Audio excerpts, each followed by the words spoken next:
In domestic politics, President-elect Park Geun-hye's government restructuring plans have been put to the test at the National Assembly. Both ruling and opposition lawmakers went head-to-head against the presidential transition team earlier this week over the controversial transfer of certain government functions. Our political correspondent Kim Yeon-ji reports.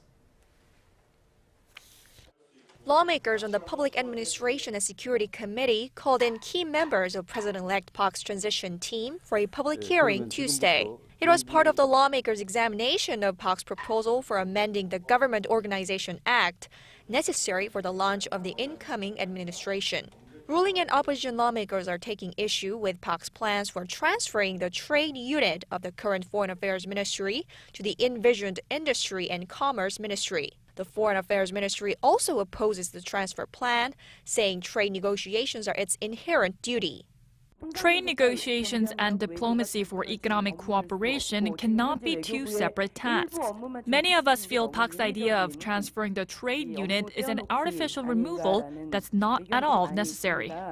The envisioned transfer reflects today's worldly trends, rather than approaching trade as a political affair. As in the past, the new government wants to approach the issue from an economic perspective. Hence, it's right for an economic ministry to take over trade. However, meeting separately, all lawmakers sitting on the Knowledge Economy Committee welcomed the envisioned transfer of the trade unit.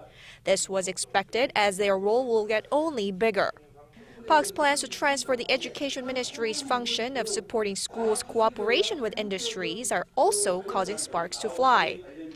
The Education Ministry has been in charge of promoting cooperation between academia and industry, helping local universities and high schools with practical job search and field visit opportunities.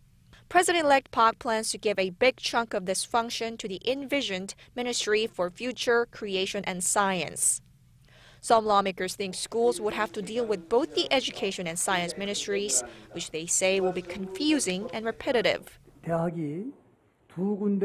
Universities will get orders from two ministries, which will be burdensome.